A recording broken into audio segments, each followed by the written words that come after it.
Selamat berjumpa, salam sejahtera pada rekan-rekan mahasiswa. Pada kali ini kita akan bertemu kembali untuk membahas satu materi terkait dengan e-government to e-governance ya. Jadi bagaimana electronic government atau sistem layanan yang dilakukan oleh pemerintah melalui sistem elektronik ini yang bersifat formal, kemudian untuk melaksanakan tugas-tugas yang barangkali masih tekanannya pada tugas-tugas rutin pemerintahan. Tetapi sekarang diarahkan bagaimana supaya tata kelola pemerintahan yang sudah menggunakan elektronik ini memenuhi unsur-unsur governance ya, tata kelola pemerintahan yang baik ya. Sehingga nanti bagaimana layanan masyarakat itu selain cepat kemudian berkualitas juga memenuhi unsur-unsur seperti akuntabilitas, efisiensi, kemudian responsibilitas ya.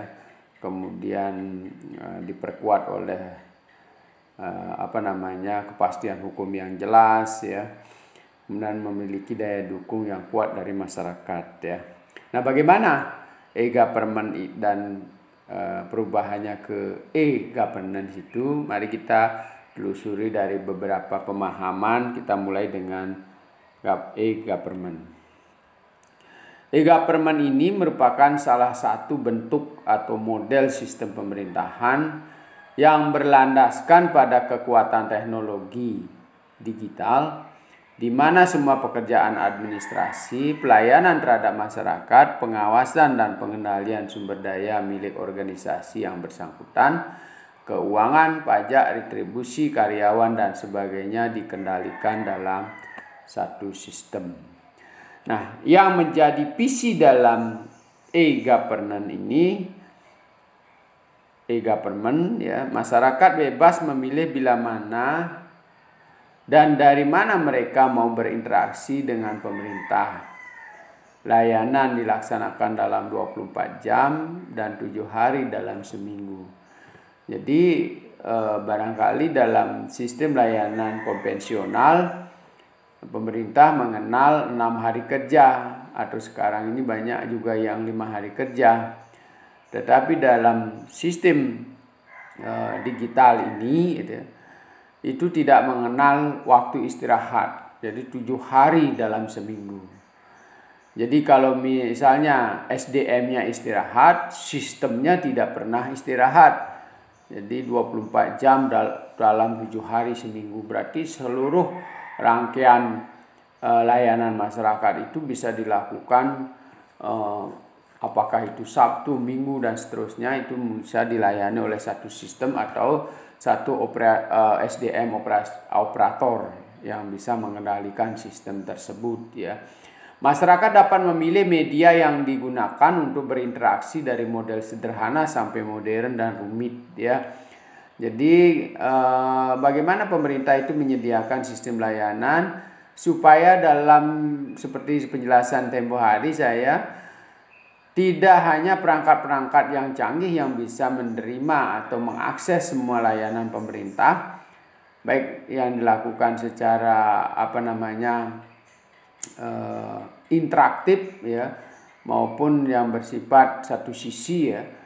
Jadi hanya membaca informasi, termasuk juga yang interaktif yang mengisi formulir, ya memajukan proposal dan seterusnya, itu bisa dilakukan oleh sistem yang paling sederhana sekalipun ya.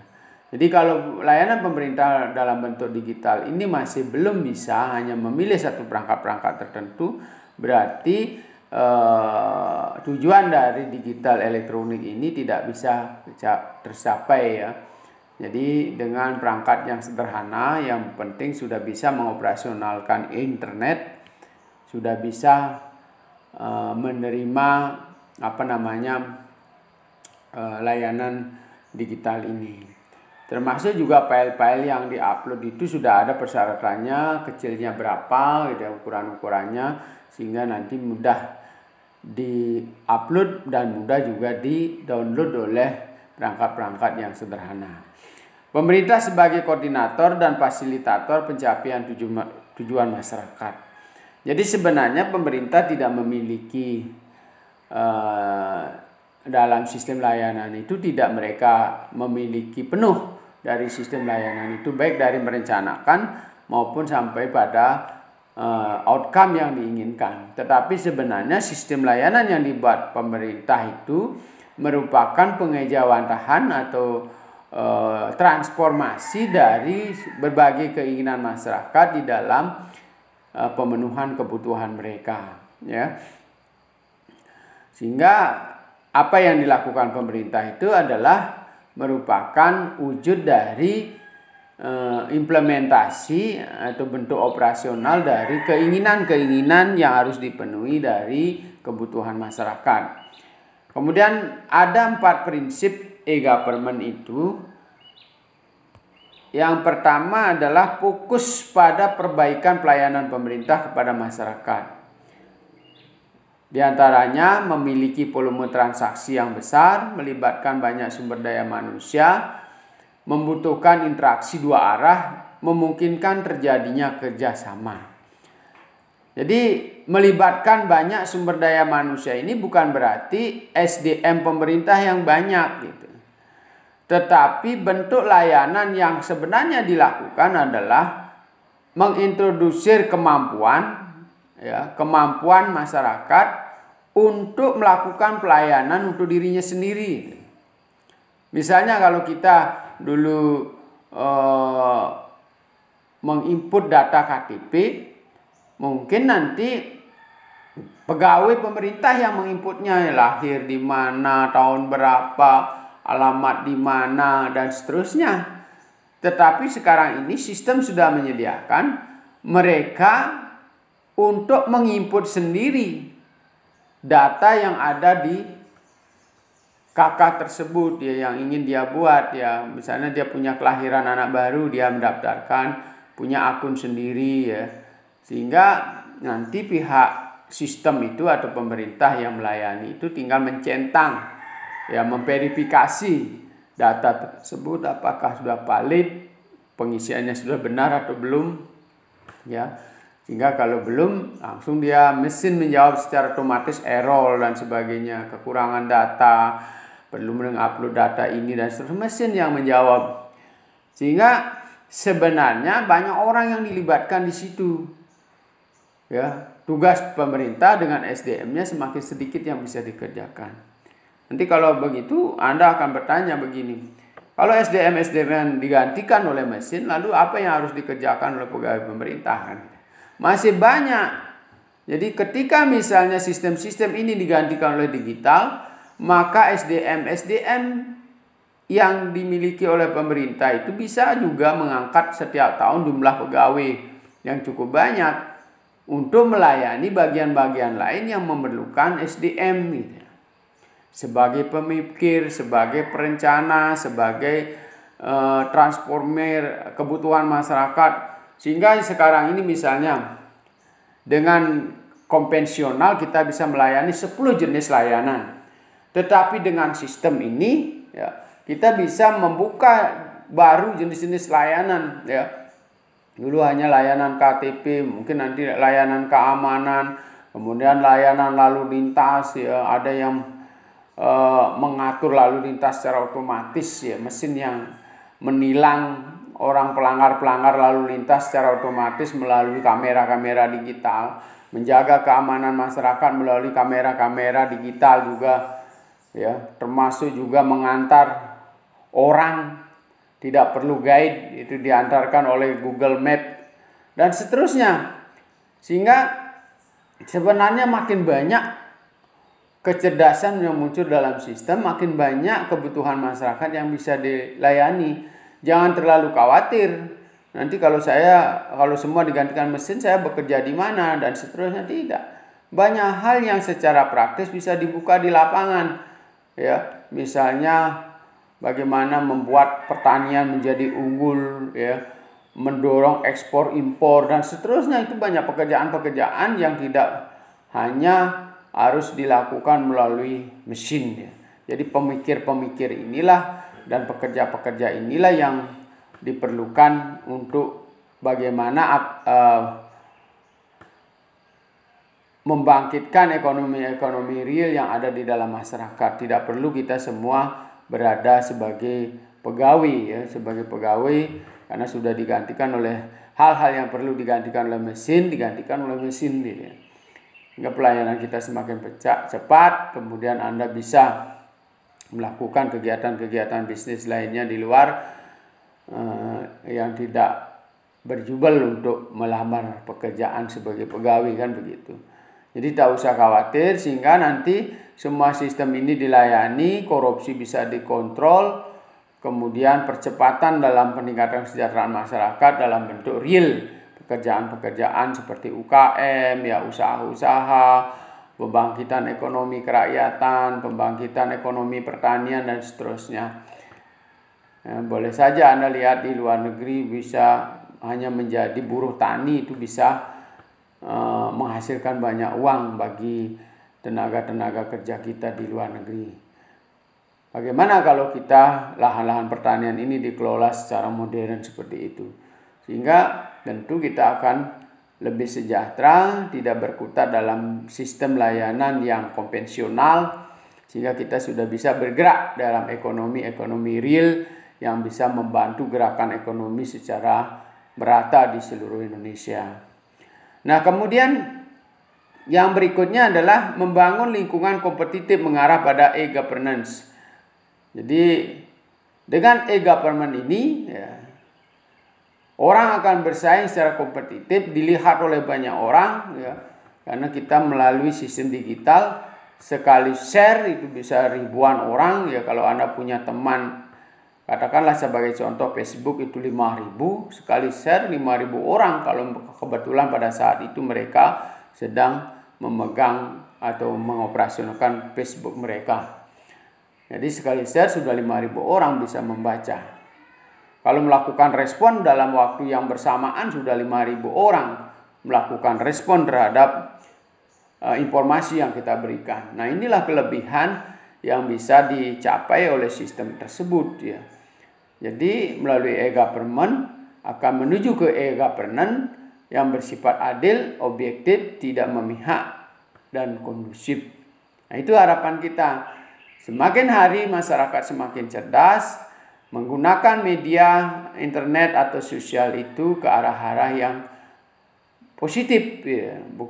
Tetapi ketika kecerdasan masyarakat itu masih mengalami kendala, maka justru dengan adanya internet ini banyak hal-hal yang tidak kita inginkan muncul.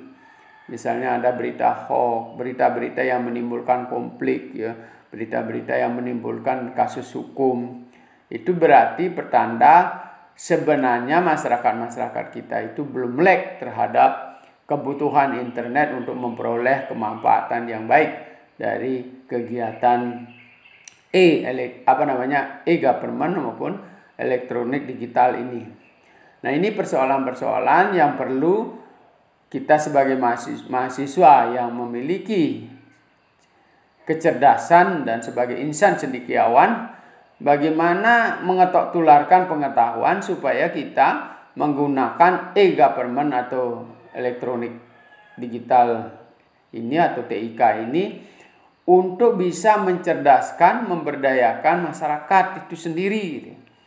Pandai menggunakan elektronik government ini atau elektronik governance.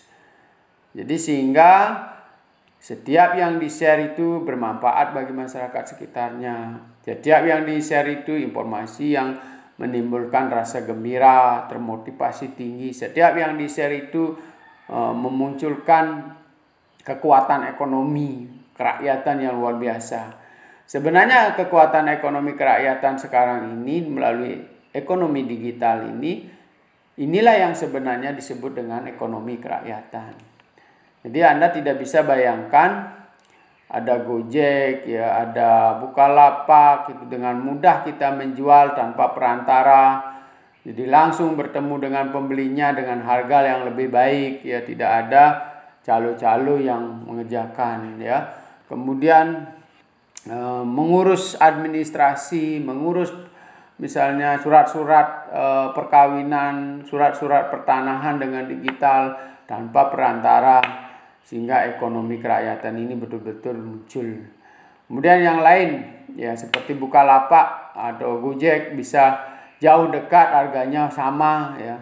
Itu bagaimana sistem mengaturnya? Sehingga kita bisa mendapatkan layanan lebih murah, kemudian banyak masyarakat yang terlibat, memperoleh rezeki dari situ.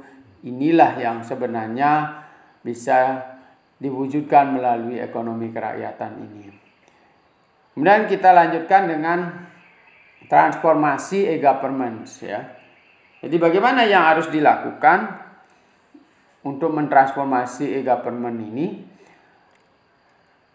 ke e-governance ya. Jadi merubah sistem service to citizen menjadi service by citizen. Jadi pemerintah yang awalnya mengelola seluruh jaringan layanan, jadi semua belangkonya disediakan, bahkan kadang-kadang kalau yang buta huruf kita yang mengisinya sebagai pegawai pemerintah ya. Mengarahkan orang tersebut ngantri di tempat yang tepat dan sebagainya, harus dijaga oleh satpam, diantarkan ke sana kemari. Tetapi dengan ekonomi digital sekarang ini cukup bisa membaca ya. Mereka sudah bisa mengantri rumah sakit dari rumah ya, membeli tiket pesawat terbang dari rumah ya, tidak perlu mengantri lama-lama di sana, tidak menghabiskan kertas, tinggal menunjukkan HP Anda, di situ ada jawaban dari tiket saudara di situ, tinggal menunjukkan itu aja, kita sudah bisa masuk ke dalam pesawat ya. Jadi tidak lagi seperti dulu. Siapa yang mengisi? Itu dilakukan oleh yang dilayani itu sendiri. Mengisi namanya, nomor KTP-nya, nomor teleponnya. Kemudian dia mentransfer uangnya sendiri. Ya. Jadi bank tidak perlu lagi berhadapan langsung untuk menerima uangnya dan seterusnya. Kemudian mengubah fenomena digital inline menjadi digital online. Jadi inline itu misalnya kita mengetiknya di komputer manual tapi tidak terhubung oleh suatu sistem jaringan internet.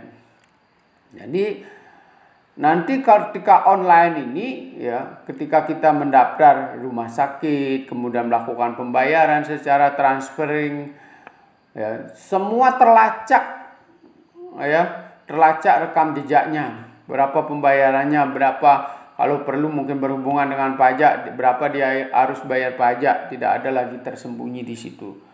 Ya, sehingga sudah sistem yang mengeprintnya, laporan ke pajaknya sudah langsung masuk ke situ. Kalau kita link semua gitu ya. Ketika Anda bertransaksi misalnya di supermarket, kita bawa KTP saja, satu ID untuk semua layanan. Jadi tidak seperti sekarang masing-masing dompet kita penuh dengan ID ya. Ada ID BPJS, ada KTP, ada ID-ID lainnya, kartu langganan dan seterusnya. Tapi dalam satu sistem, ya, dalam satu KTP itu bisa Anda berbelanja di mana-mana, semuanya ada di situ. Kemudian Anda juga terekam nanti semua pendapatan di dalam sistem itu. Mau pendapatan dari mana terekam di situ. Jadi sehingga Anda bisa berbelanja di mana-mana akan terekam. Berapa sisa saldo uang kita terekam oleh sistem dan sudah bisa dibaca oleh pajak. Jadi bagaimana sistem ini bisa dibangun, kita juga belum tahu kapan itu bisa terwujud. Karena nanti kalau pengalaman di negara-negara maju, tidak ada istilah hal-hal yang bisa disembunyikan dari pergerakan ekonomi masyarakat melalui ekonomi digital. Nah, kemudian mengatasi permasalahan digital atau digital divide, kesenjangan digital, dan menjamin terciptanya digital demokrasi. Jadi hal lain adalah ada kesenjangan digital. Anda punya atau sudah mengoperasionalkan Android sudah, kemudian terlibat dalam sistem digital sudah. Tetapi manfaat untuk memperoleh dari sistem digital itu belum Anda kuasai. Itu namanya kesenjangan. Salah satu kesenjangan. Kita sudah punya, sudah bisa mengoperasionalkan Facebook, Instagram dan seterusnya, tapi untuk memperoleh manfaat dari situ masih sangat jauh. Karena pengetahuan kita, keinginan kita untuk maju dari situ tidak ada. Ya. Apalagi yang memang dalam zaman digital ini tidak sama sekali paham tentang dunia digital. Itu akan banyak merepotkan orang lain. Ya.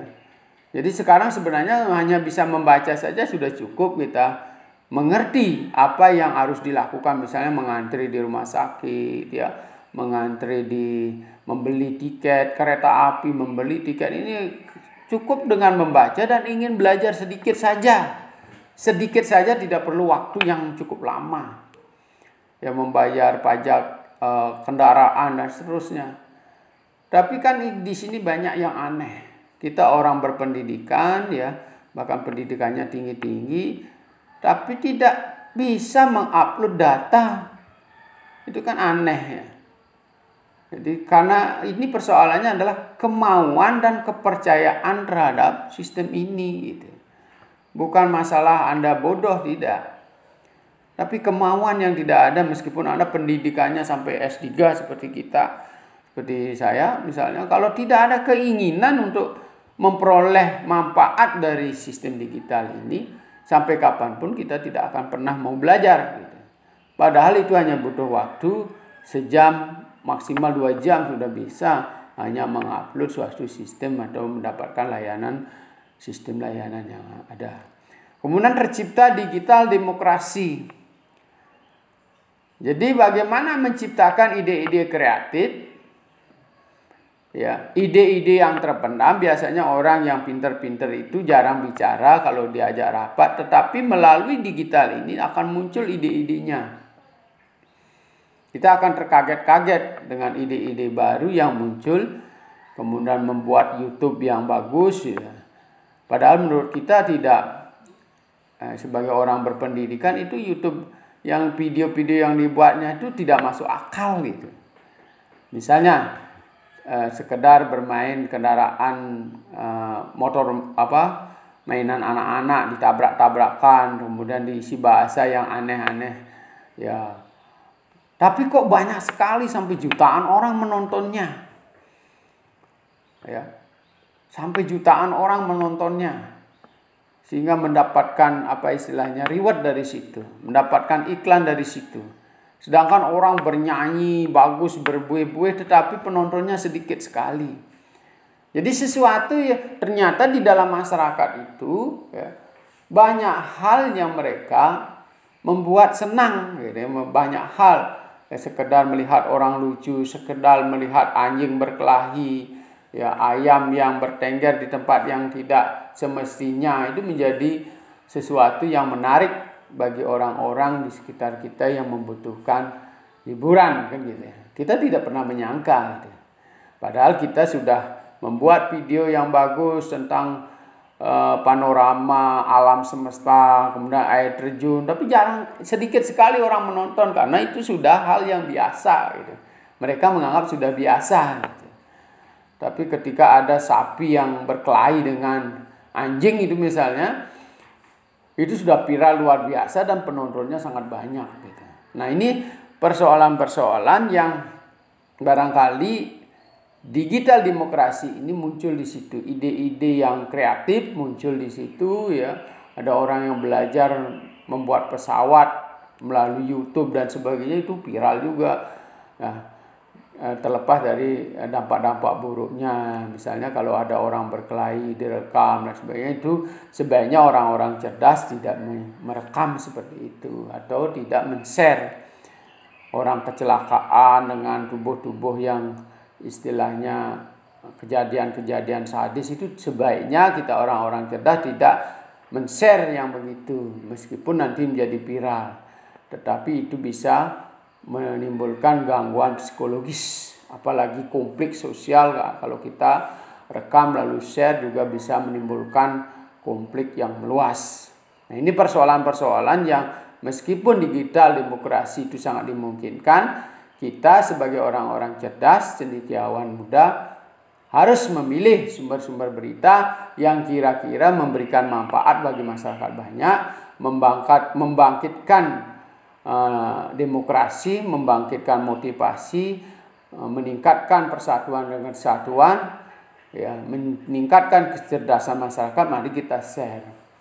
Tapi ketika akan menimbulkan dampak yang negatif, maka saringan yang pertama dilakukan adalah melalui kecerdasan pikiran kita. Upaya mencapai efisiensi dan efektivitas layanan pemerintah sebagai pengganti paper based atau manual based dokumen, ya. Jadi semakin sedikit kertas yang kita gunakan, ya, tentu banyak sekali penghematan yang bisa dilakukan oleh pemerintah, ya. Jadi dengan menggunakan kertas-kertas yang begitu banyak, kesalahan begitu sering, ya. Kalau di digital ada kesalahan, kita edit di sana lalu baru kita share. Jadi itu kecerdasan kita mengedit di situ, kita share, dan kita bagikan untuk diisi formulirnya. Kita rundingkan dulu di tim manajemen setiap formulir yang kita buat. Kalau sudah disetujui baru kita share, sehingga kita memudahkan untuk kita bekerja.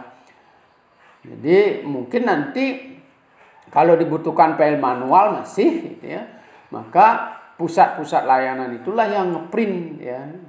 Kemudian nanti juga kita buat interaksi ketika misalnya setiap proposal yang kita ajukan atau data yang kita berikan itu sudah valid, kemudian orang-orang yang kita layani juga bisa ngeprint sendiri, gitu ya, sebagai file atau bukti bahwa kita sudah menyetor data yang kita berikan untuk sebuah layanan secara benar. Sehingga nanti dia juga tidak bisa mengelak karena kita sudah mengeprint sendiri, atau bukti penyetoran data atau file-file kita sudah lengkap, sehingga tidak bisa lagi mengelak. Kalau dengan menggunakan kertas bisa terselip di sini, terselip di sana, ya, lagi menyetor itu berkali-kali bisa. Apalagi bentuk file yang hanya satu lembar, itu sangat mudah sekali terselip di satu layanan manual. Menggunakan digital knowledge sebagai pengganti physical knowledge, ya. Jadi pengetahuan digital digunakan, ya, ide atau bentuk file atau soft copy, gitu ya, yang menggantikan physical knowledge. Jadi bentuk-bentuk yang bisa diaplikasikan dalam bentuk bisa dilihat, bisa diraba, memenuhi lemari dan sebagainya dalam bentuk misalnya kertas, dalam bentuk-bentuk fisik yang bisa dibaca, ya. Jadi misalnya buku itu diganti dengan buku elektronik, ya. Kemudian kitab-kitab diganti dengan kitab-kitab elektronik. Ya, orang tidak bisa membaca dibuatkan videonya, filmnya, dibacakan kitab-kitabnya oleh para tokoh-tokoh agama, ya, dalam melakukan syiar tentang keagamaan. Jadi orang-orang yang tidak membaca pun dia bisa mendengarkan syiar agama dengan mudah melalui ceramah-ceramah yang disampaikan secara digital. Kemudian ada 4 prinsip e-government berikutnya. Ya, tadi kan sudah ada 2 prinsip, fokus pada perbaikan pelayanan, membangun lingkungan kompetitif yang adil, ya. Kemudian yang berikutnya 3 dan 4, memberikan penghargaan pada inovasi dan ruang kesempatan bagi kesalahan untuk menjamin pada setiap orang bisa mencari solusi dari setiap permasalahan dan proses belajar. Jadi di situ ada juga ruang keluhan, ada ruang sanggahan, ada ruang penyampaian rekomendasi. Sehingga setiap yang kita share belum tentu benar. Jadi akan ada masukan-masukan yang kritis, tidak satu orang saja, ya. Jadi siapapun yang membaca dia akan memiliki pemikiran-pemikiran cerdas untuk meningkatkan kapasitas dan kualitas dari e-government atau electronic governance kita buat, ya. Jadi kalau kita misalnya men-share belangko tentang isian data pribadi misalnya, nanti ada di situ saran pendapat.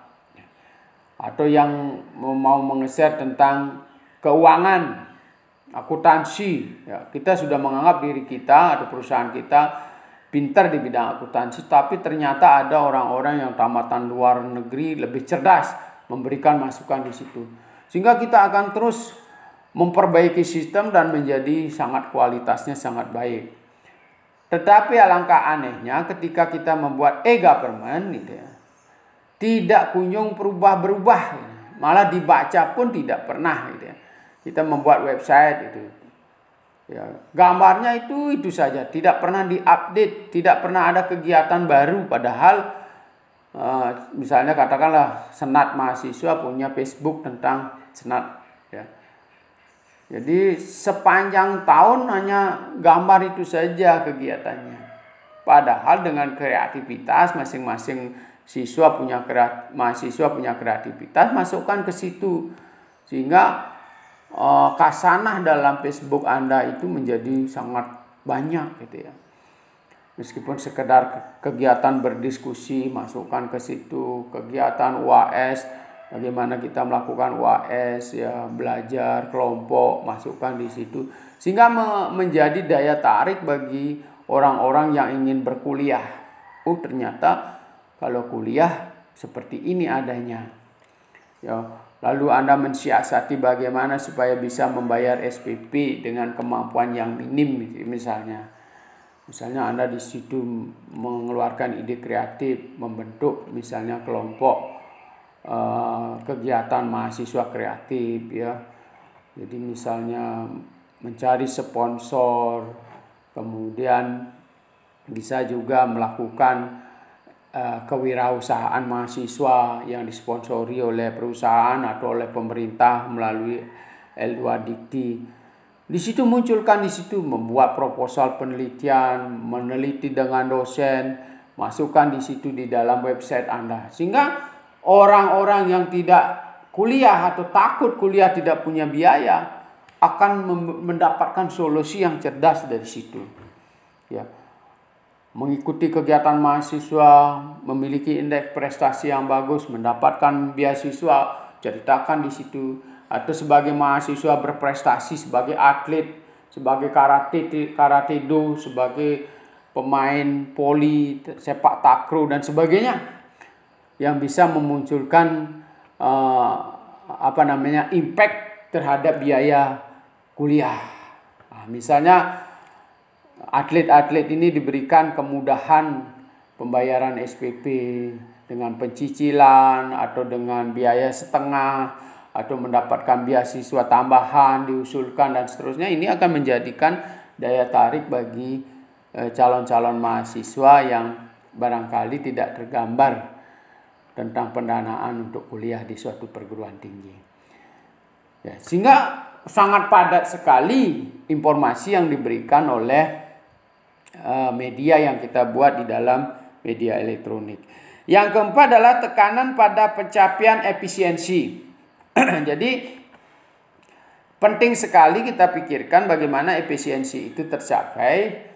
Jadi pemotongan penggunaan SDM yang tidak berkualitas, kemudian meja yang terlalu banyak, artinya yang bertanggung jawab secara SDM terlalu mengerjakan satu pekerjaan dikerjakan oleh 5 orang dan seterusnya.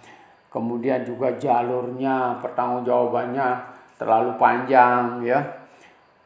Untuk menyampaikan layanan ke masyarakat juga jalurnya terlalu panjang ya, sehingga tidak efisien dari sisi pelayanan maupun tidak efisien bagi masyarakat itu sendiri.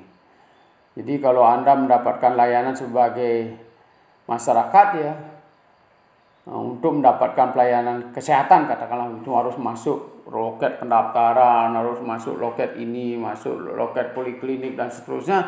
Sebelum dapat ketemu dokter kita sudah menemukan 3 sampai 4 loket yang harus diisi. Itu sangat tidak efisien dari sisi waktu ya. Anda bisa menghabiskan waktu berlama-lama untuk menghasilkan satu layanan. Itu baru waktu ya.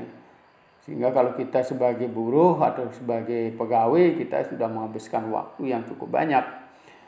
Dari sisi pembayaran lagi, kalau misalnya setiap loket yang kita temui dikenakan biaya, maka cukup banyak yang harus dibayar. Itu dalam satu kantor. Belum lagi sistem layanan yang pertama masuk dulu ke lurah, ya, mulai dari lingkungan, Kaling, kemudian lurah, baru masuk ke dinas pelayanan tertentu. Terlalu banyak sekali, bisa satu layanan itu bisa 5 hari kita kerjakan. Sehingga tidak efisien bagi masyarakat, tidak efisien juga bagi pemerintah. Untuk melayani satu layanan kita harus menyediakan pegawai dari tingkat lurah sampai ke tingkat pelayanan terakhir. Nah, ini persoalan yang perlu diputus sehingga dengan sistem ini akan menjadi lebih efisien. Nah, kemudian apa yang menjadi ukuran governance tersebut, ya. Jadi mengacu pada pelaksanaan kewenangan politik, ekonomi, dan administrasi dalam pengelolaan urusan suatu negara, termasuk artikulasi kepentingan warga negara dalam pelaksanaan hak dan kewajiban hukum. Nah, jadi bagaimana dari sisi semua aspek bisa diperhitungkan melalui governance ini. Ada politik, ada ekonomi, ada administrasi, ada juga hak dan kewajiban di dalam hukum, ya. Penjelasannya adalah bahwa governance, demokrasi dan akuntabilitas. Menurut Bepir, stabilitas politik dan tidak adanya kekerasan, keefektivitasan dalam pemerintahan, kualitas pengaturan, aturan hukum dan kontrol korupsi. Nah, ini governance. Belum digital, ya, baru governance. Jadi hal-hal yang berkaitan dengan semua sudah sistemnya adalah bagaimana supaya tanpa kekerasan, tanpa banyak berhadapan fisik, ya. Kemudian kualitas pengaturan bagus, jaminan hukumnya dapat dipastikan karena nanti semua sistem itu akan merekam. Tidak bisa dielak di situ. Tapi kalau manual, Anda sudah nyetor file, dibilang tidak, siapa yang jadi saksi? Tapi kalau kita lewat sistem, sudah terekam di situ sistemnya, ya. Kemudian biarpun dihapus, ya. Jadi misalnya katakanlah dia salah pencet terhapus, itu bisa dilacak di dalam database sistem layanan tersebut. Nanti bisa melibatkan pihak ketiga yang ahli di dalam cyber ini. Jadi meskipun terhapus, rekamannya masih tetap tercatat karena tidak satu tempat tercatat.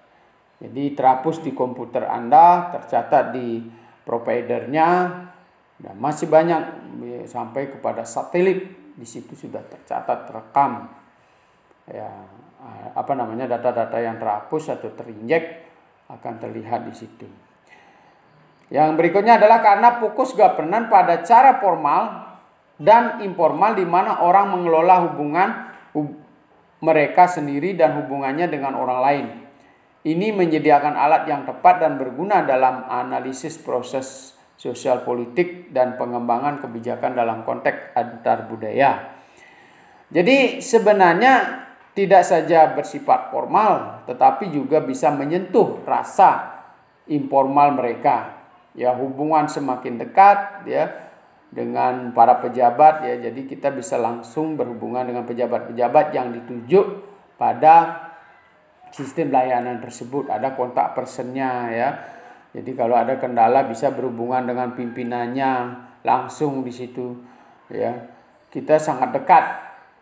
Dan juga dimungkinkan hubungan antar budaya, interculture.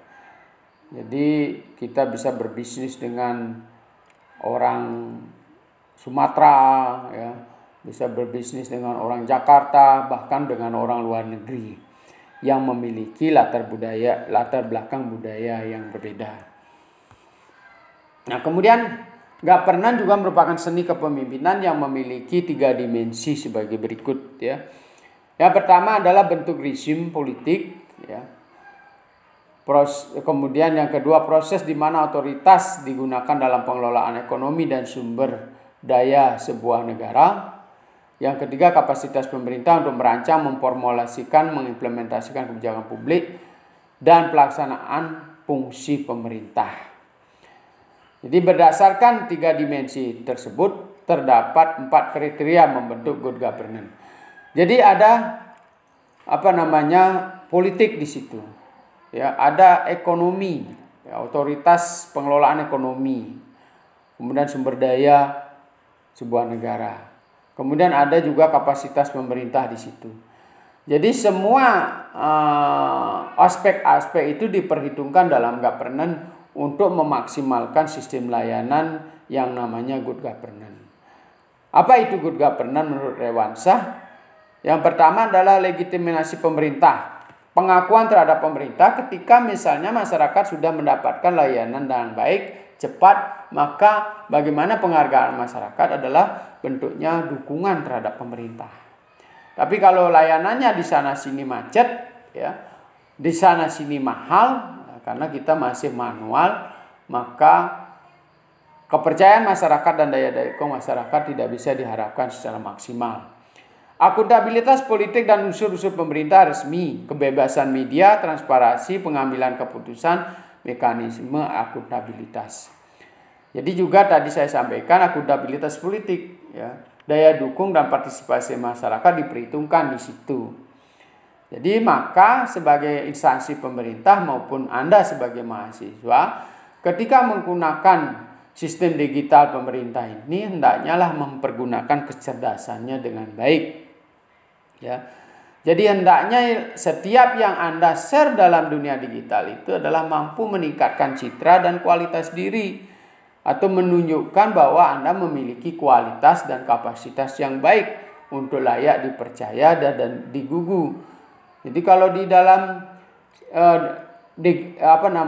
elektronik di Anda atau dalam media sosial Anda yang tampil itu sumpah serapah, cacian, kemudian yang hal-hal yang berbau kualitas buruk, tentu ketika nanti Anda ingin merubah, ingin berjualan, ingin meningkatkan kepercayaan akan sulit dicapai.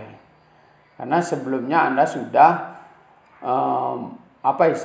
menyampaikan hal-hal yang buruk saja, sehingga begitu Anda berubah menyiarkan sesuatu yang baik itu, orang akan tidak percaya. Ya, kemudian kompetensi pemerintah untuk memformulasikan kebijakan dan pemberian pelayanan publik. Jadi tampilan dari layanan kita itu, apalagi dalam bentuk digital, akan mudah dikenali bahwa sistem yang diberikan layanan itu menunjukkan kapasitas dan kapabilitas layanan pemerintah. Jadi kalau tampilannya buruk, kantornya juga tidak ada perubahan, sana sini semrawut, itu adalah tampilan dari orang-orang yang bekerja di dalamnya. Termasuk juga ketika mentransformasikan ke dalam dunia digital, maka akan terlihat kecerdasan orang-orang yang bekerja di belakang digital tersebut. Ya. Jadi misalnya kalau kita katakanlah yang contoh sederhana tadi di Instagram kita menampilkan wajah yang buruk, semrawut, ya, menampilkan paling sering mengkomen orang-orang yang bertikai, gitu ya. Tentu memang sih akan memiliki semacam follower tersendiri yang begitu, ya. Tetapi ketika Anda ingin meningkatkan kualitas dan kecerdasan untuk menunjukkan, sebaiknya kita juga harus berada di jalur yang benar. Respek kepada hak asasi manusia dan aturan hukum, hak-hak dan keamanan individual dan kelompok, kerangka kerja kegiatan ekonomi,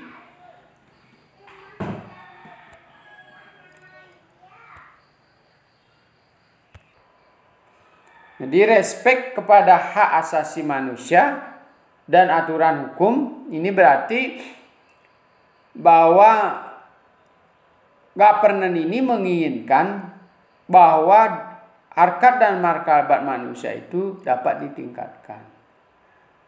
Mengacu pada peraturan-peraturan yang telah dibuat oleh pemerintah yang berkaitan dengan hak-hak dan keamanan individual, kelompok, ataupun kerangka kerja kegiatan ekonomi, sosial maupun partisipasi ya. Jadi itu yang diarahkan melalui governance tersebut ya. Nah, kemudian menurut Peter Fair ya, ada 4 elemen karakteristik yang perlu didiskusikan dari governance ini. Yang pertama, dominasi jaringan. Jadi pelaksanaan kebijakan dimiliki oleh kesatuan aktor sebagai pengganti kepemilikan kebijakan formal dalam rangka penyelenggaraan pelayanan jasa dan public good. Jadi meskipun belum melalui digital masih konvensional, governance ini mengarahkan kepada bagaimana Anda membentuk kekuatan jaringan, keterhubungan antara satu dengan yang lainnya, antara kelompok masyarakat, antara lembaga-lembaga institusi yang ada. Misalnya kalau pemerintah hubungannya dengan swasta, dengan masyarakat, dengan tokoh-tokoh masyarakat. Itu semakin banyak jaringan yang dilibatkan, maka tugas-tugas pemerintah itu semakin mudah. Makanya sekarang banyak menggunakan daya dukung dari stakeholder yang ada. Mengurangi kekuatan kontrol negara terhadap pelaksanaan kebijakan, pengaruh kekuatan pemerintahan kadang masih sangat dominan. Meskipun dari sisi pengawasan dibatasi oleh kekuatan dan kemampuan negosiasi serta bargaining dari berbagai aktor dalam realisasi kebijakan.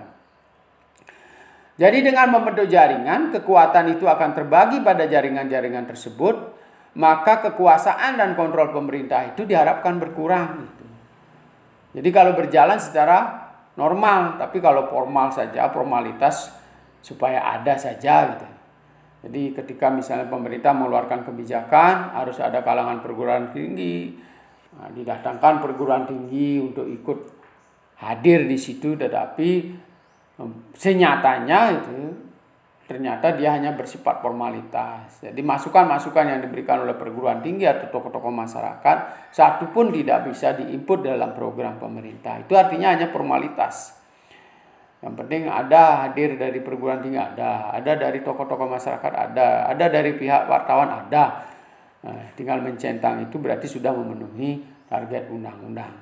Tetapi governance tidak menginginkan itu, tapi betul-betul supaya kontribusi yang diberikan oleh stakeholder yang ada itu menjadi perimbangan dari ide-ide dan gagasan yang dibuat oleh pemerintah. Perpaduan antara sumber daya publik dan privat, keterlibatan sumber daya bersama, baik dari privat maupun sumber daya publik yang dapat dipergunakan untuk mencapai tujuan bersama, di mana masing-masing aktor dapat memperoleh manfaat secara mandiri maupun bersama-sama. Jadi setiap aktor yang terlibat, stakeholder yang terlibat, masing-masing mengeluarkan energi, ya. Jadi kontribusi yang cukup tidak hanya dikeluarkan oleh pemerintah. Sehingga nanti pekerjaan-pekerjaan pemerintah, pertama pemerintah akan makin ringan, masyarakat semakin memahami sebagai pembelajaran publik terhadap tugas-tugas pemerintah dan tugas-tugas apa yang harus dilakukan oleh masyarakat maupun kelompok masyarakat ataupun tokoh-tokoh yang terlibat di dalamnya. Pemanfaatan berbagai instrumen, pengembangan instrumen kebijakan yang berdasarkan pada berbagai masukan dari sejumlah aktor dapat memberikan kemudahan dalam menangani sejumlah persoalan yang timbul dalam rangka pelaksanaan kebijakan publik. Jadi misalnya masing-masing institusi itu punya instrumen pelaksanaan kebijakan. Misalnya seperti sekarang ini masalah penanganan COVID ya. Di desa adat punya instrumen awig-awig. Dia bisa menerapkan awig-awignya terhadap keramainya sendiri untuk bagaimana masyarakat cerdas dan bisa mengikuti awig-awig tersebut dalam rangka penanganan COVID-19 ini. Jadi masing-masing orang yang terlibat itu akan menggunakan instrumen yang dia punya. Kalau swasta dia juga punya alat-alat pengikat terhadap karyawannya. Misalnya seperti pelaksanaan vaksinasi, sehingga swasta bisa mengikat karyawannya untuk vaksinasi dengan dibiayai oleh swasta itu sendiri. Jadi sumber energinya juga keluar, tujuan pemerintah tercapai, masyarakat juga merasa bertanggung jawab dan merasa diperhitungkan perannya di dalam sistem pemerintahan yang dibangun melalui governance. Nah, kita lanjutkan dengan good governance. Menurut UNDP, Di situ ada partisipasi, ada rule of law berdasarkan kepastian hukum, dan ada transparansi, ada responsif, ya, cepat dan tanggap terhadap tuntutan masyarakat, orientasi konsensus pada kepentingan masyarakat luas, ada komitmen pada masyarakat luas, equity, jadi memiliki kesempatan yang sama untuk mendapatkan kesejahteraan dan keadilan. Jadi setiap komponen di dalam masyarakat itu diperhitungkan bagaimana dia bisa memaksimalkan kesejahteraan mereka dalam sistem layanan yang dibangun. Efisiensi dan efektivitas dalam bentuk daya guna dan hasil guna. Sehingga nanti apa yang dikerjakan itu selalu bisa dipastikan bermanfaat baik bagi sisi pelayan maupun yang dilayani. Akuntabilitas pertanggungjawaban terhadap publik atas setiap aktivitas yang dilakukan. Kemudian visi strategi, visi jauh ke depan, ya.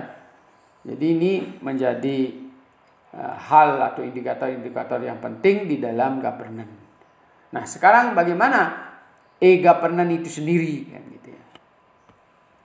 E-governance in general, jadi secara umum membuka kinerja pemerintah dengan menggunakan media elektronik untuk memfasilitasi penyebaran informasi yang efisien, cepat, transparan kepada publik dan lembaga lainnya, dan melaksanakan kegiatan administrasi pemerintahan. Terkait dengan indikator-indikator yang tadi disampaikan oleh UNDP itu, bagaimana supaya sekarang terangkum dalam sistem digital yang kita bangun. Merupakan cara baru untuk merumuskan dan menerapkan keputusan dan kebijakan yang berkaitan dengan administrasi, layanan, dan partisipasi masyarakat menggunakan TIK sebagai alat untuk membangun kepercayaan kepada pemerintah dan meningkatkan transparansi dan pemberian layanan.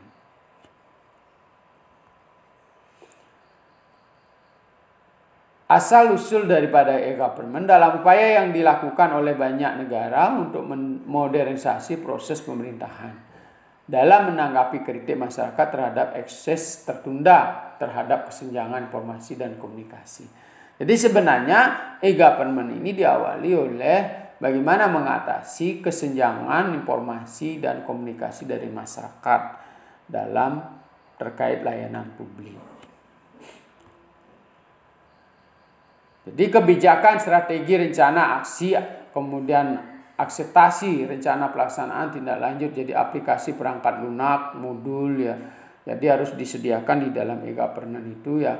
Kemudian hardware, kemudian sistem jaringan, pelatihan untuk pengguna. Jadi kalau di negara-negara ingin maju, maka sebenarnya rakyat tidak langsung diberikan sistem yang sudah di-share, ya.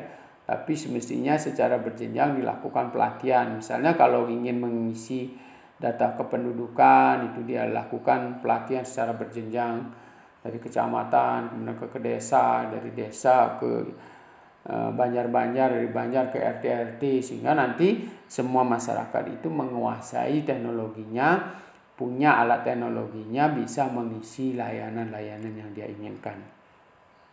Kemudian revolusi ICT antar pemangku kepentingan. Jadi di setiap orang-orang yang banyak melibatkan diri dalam sistem layanan itu memang harus ada semacam revolusi, ada perubahan cara berpikir, cara penggunaan, ya. Bagaimana supaya serempak bisa menggunakan ICT ini. Saluran komunikasi multimodal. Jadi ada istilahnya patungan, karena ini kan barang yang mahal. Kalau setiap instansi membeli sendiri-sendiri sangat luar biasa biayanya. Tapi begitu patungan bersama-sama instansi, seluruh instansi itu membuat server satu, server yang kuat, sehingga nanti akan link di semua sistem, ya. Kalau sekarang ini kan masih sangat terpecah-pecah, setiap instansi punya WiFi tersendiri. Bagaimana supaya nanti itu bisa interlink di antara instansi untuk membuat server yang sangat kuat.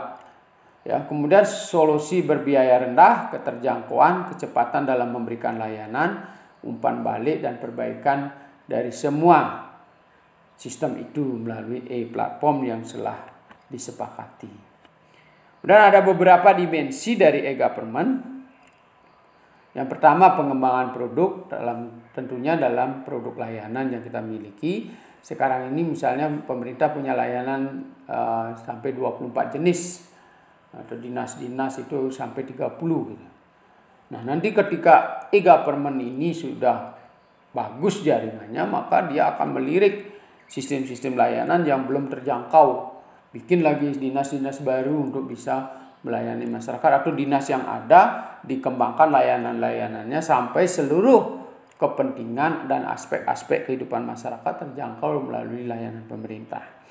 Pengembangan program atau e-kursus, pelatihan dan pengembangan staf, orientasi partisipasi pengguna. Jadi pengguna diberikan, jadi kalau caranya orientasi secara langsung adalah setiap produk layanan diisi modul, di sana dibaca oleh pengguna. Kemudian nanti yang pintar diarahkan untuk mengajarkan yang belum bisa, sehingga masyarakat secara mengalir, saling mengajari teman-temannya, semua akhirnya pintar dalam sistem layanan digital.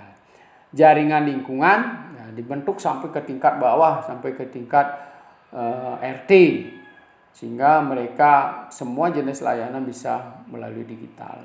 Meskipun Anda sekedar menjual pot, sekedar menjual apa istilahnya sekarang ini ya tanaman-tanaman hias ya, kemudian ikan hias, itu melalui jaringan semua.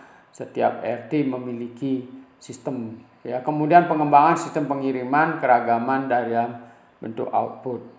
Jadi sistem akan menyediakan sistem layanan yang kuat dan bisa menyentuh dalam bentuk berbagai layanan masyarakat.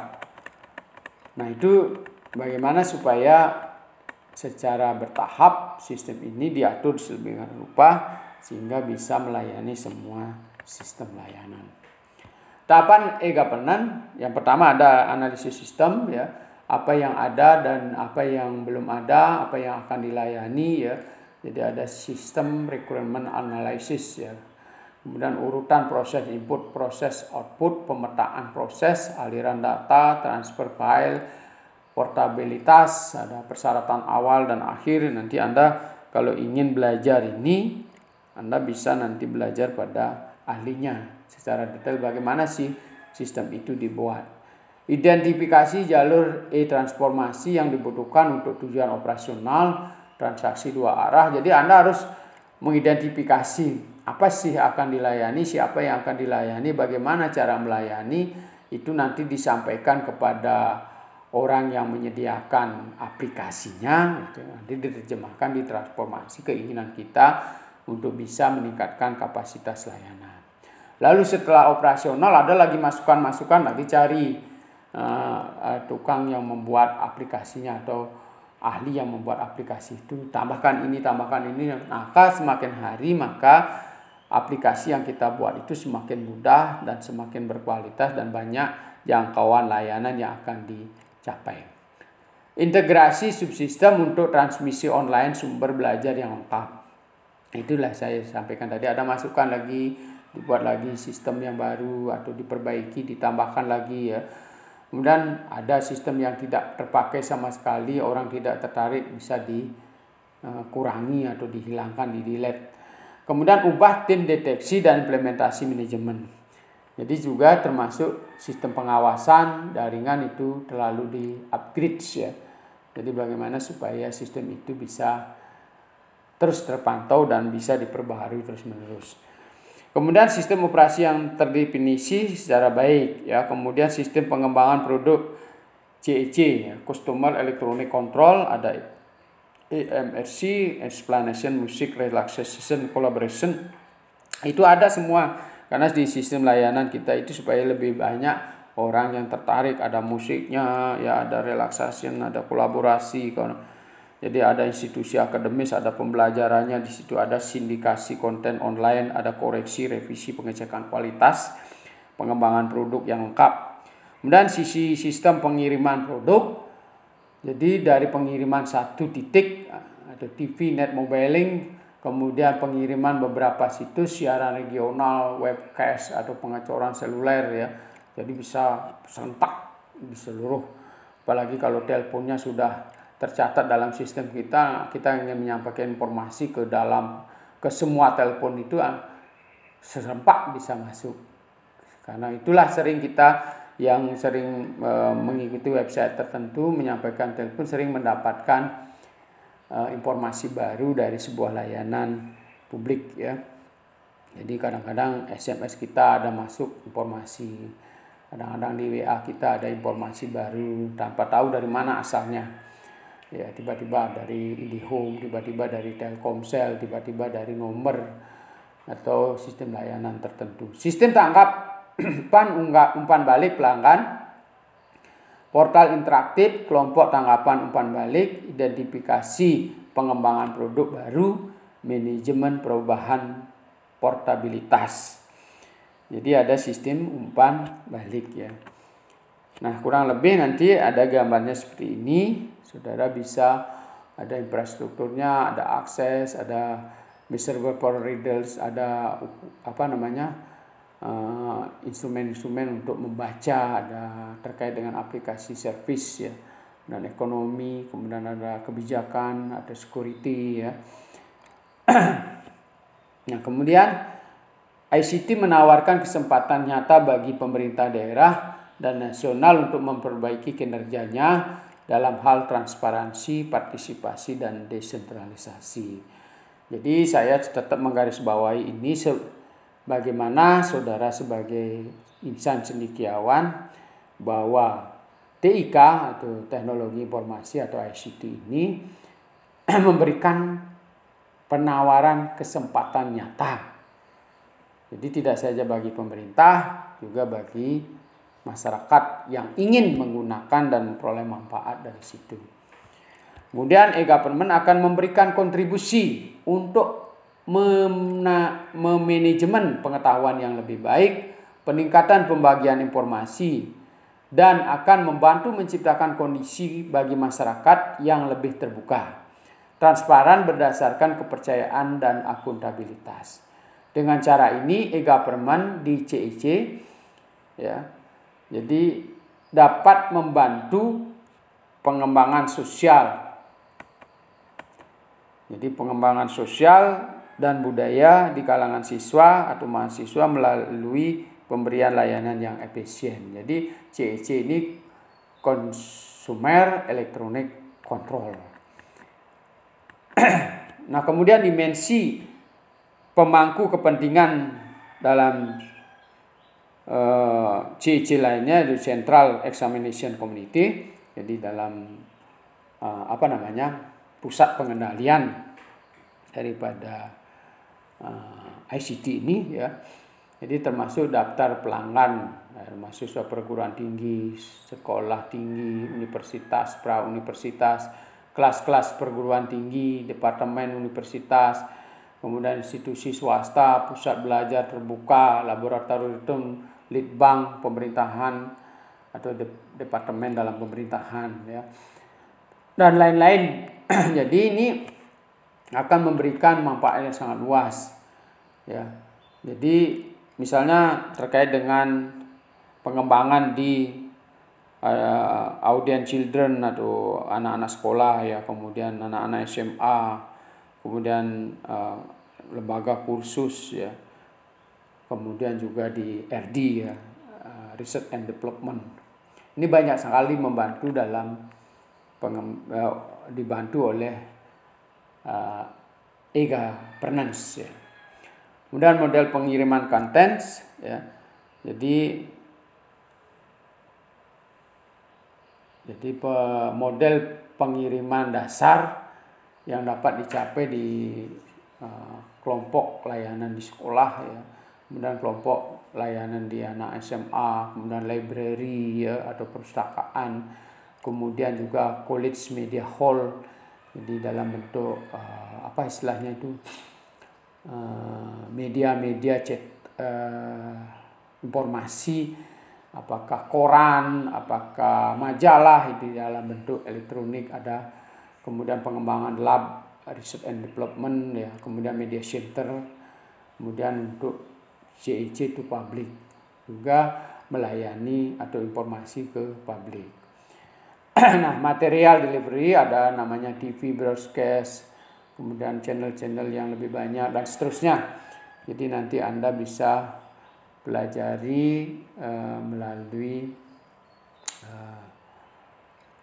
kalau ingin memperdalam ya, bagaimana sistem itu bekerja, Anda bisa belajar pada ahli informatika ya.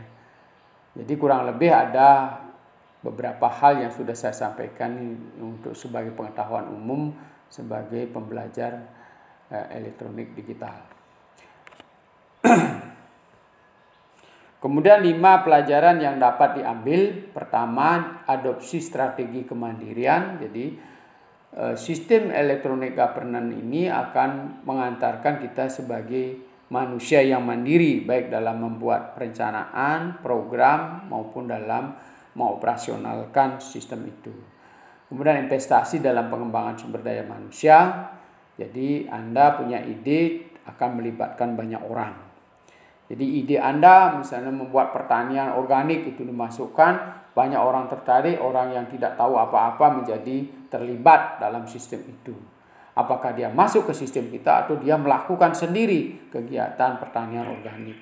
Jadi Anda akan menciptakan orang-orang mandiri, mengembangkan sumber daya manusia tanpa disadari, meskipun Anda pendidikannya sangat sederhana, tapi direkam oleh orang yang memiliki kemampuan ICT, kita menjadi sangat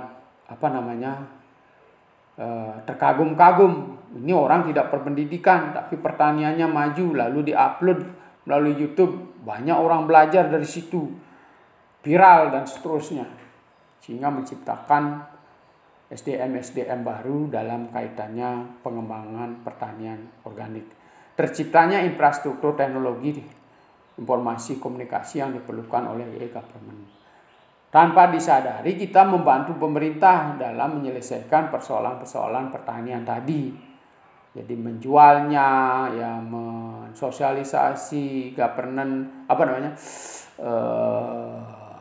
pertanian organik ya. Misalnya Anda membuat video penyelesaian sampah, meskipun sederhana, dijadikan apa, sampah plastik, itu juga mengintrodusir, memberikan motivasi untuk orang lain melakukannya.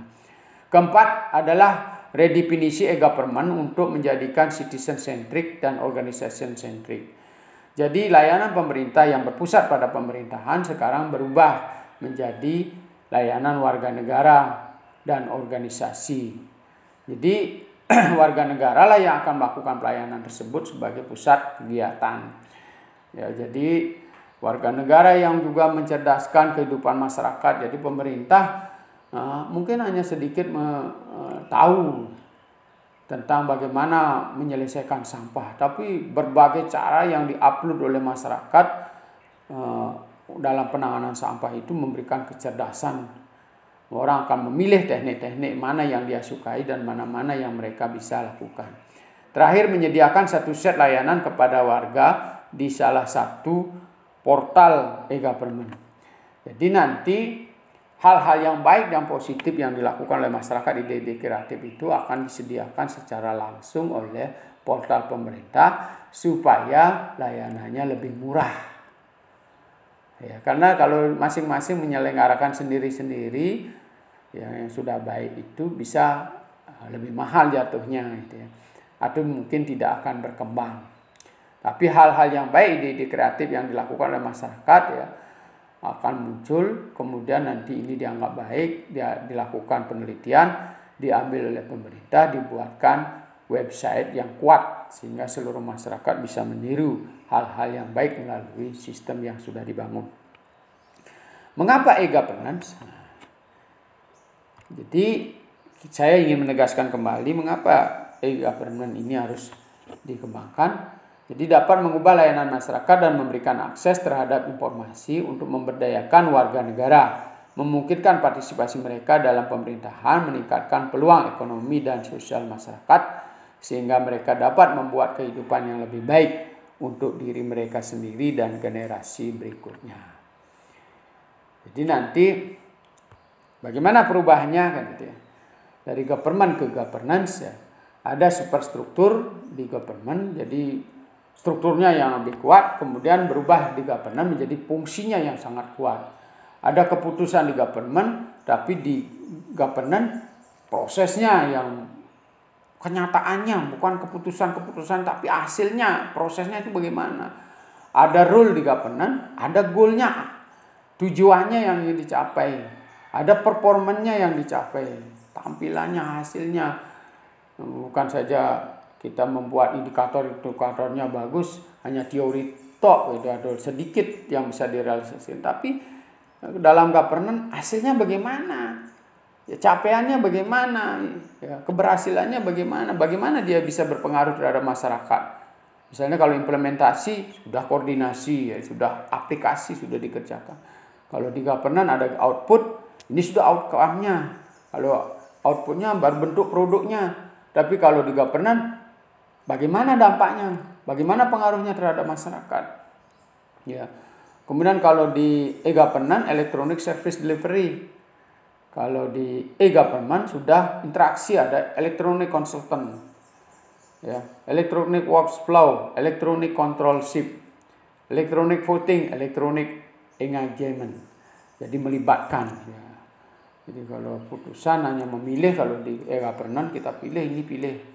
Tetapi kalau di e-government bukan saja memilih, memberikan masukan, merubah, dia bisa ngerubah menjadi memperbaiki, ya.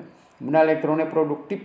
Kemudian kalau di governance network social guidance. Jadi membentuk jaringan lebih kuat dibandingkan dikerjakan sendiri. Nah, ini yang perlu dipahami, ya. Sehingga nanti ada hal-hal yang perlu disiapkan, ya. Jadi sistem data infrastruktur siap enggak, legal infrastrukturnya siap enggak, infrastruktur institusi pemerintah atau organisasi bersangkutan siap enggak, manusianya, SDM-nya siap enggak, teknologinya siap enggak, kemudian komitmen dari kepemimpinan dan strateginya apakah dia sudah menyiapkan. Ini penting. Nah, kemudian tantangannya. Jadi apa yang menjadi tantangan dari e-governance ini? Transformasi ke IDB, High Definition Television, ya, resolusi tinggi, kemudian resolusi gap, bandwidth, segmen pengguna, konsep pengguna membayar pemakaian. Nah, bagaimana? Inilah tantangannya. Ada masih resolusi gap, tampilan dari website kita kurang bagus, bandwidth-nya kurang kuat, segmen penggunanya belum paham, ya, siapa saja yang akan dicapai, dia sudah belajar apa dan seterusnya kita belum tahu. Lalu bagaimana cara pembayarannya? Karena ini sarana-sarana yang dibilang cukup mahal, meskipun pemerintah pengadaannya tapi cukup mahal, cukup menyita uang rakyat. Bagaimana kalau tidak bisa digunakan secara baik, ya. Kemudian meningkatkan permintaan siswa, ini salah satu contoh, ya. Jadi bagaimana tantangan karena keragaman negara ini memberlakukan kebutuhan untuk melakukan pemerintahan sampai ke tingkat tertentu. Jadi bagaimana supaya bisa diterjemahkan sistem layanan itu dalam bentuk bisa melayani semua sistem yang dikembangkan di dalam masyarakat.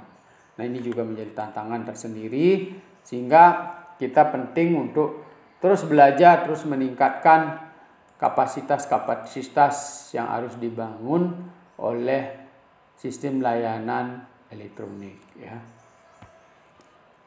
Tantangan utama dalam tata kelola elektronik bukanlah masalah teknologi dan internet, tapi juga masalah organisasi. Tadi sudah dijelaskan, mendefinisikan ulang peraturan dan prosedur, transparansi informasi, masalah hukum, infrastruktur, keterampilan dan kesadaran, akses terhadap informasi yang benar dan kerjasama antar departemen, kecenderungan untuk menolak perubahan budaya. Nah, ini menjadi persoalan yang penting yang perlu diperhatikan. Kemudian ada juga hambatan geografis, ya, kurangnya sumber daya terlatih, ya, kurangnya penetrasi TIK di daerah terpencil, jadi servernya tidak kuat. Aplikasi governance yang baik tidak akan menguntungkan siapapun di daerah terpencil jika tidak ada infrastruktur pendukung, listrik, komputer, dan konektivitas. Itu yang banyak. Kemudian tantangan lain terletak penilaian kebutuhan lokal dan penyesuaian konten, membangun kapasitas manusia keberlanjutan. Jadi tantangan lain ini sulit kalau sudah namanya ditolak oleh otak, gitu, ya. meboyo istilahnya, kalau orang Buleleng itu sulit sekali, meskipun dia sudah menggenggam alat elektronik tapi dia tidak bisa menggunakan secara baik. Nah, kalau dari hasil penelusuran ada, jadi sebenarnya gangguannya itu atau tantangannya itu di teknologi 10%, hanya 10% ya. Kemudian di proses yang 60% ya. Jadi adanya penolakan, adanya ketidakpercayaan, adanya yang anti terhadap teknologi gitu ya. Kemudian 20% di manajemen perubahan, 10% di keberuntungan lainnya. Nah, itulah yang perlu saya sampaikan pada kesempatan ini. Mudah-mudahan saudara-saudara bisa pahami dan bisa menerima manfaat dari penggunaan elektronik ini.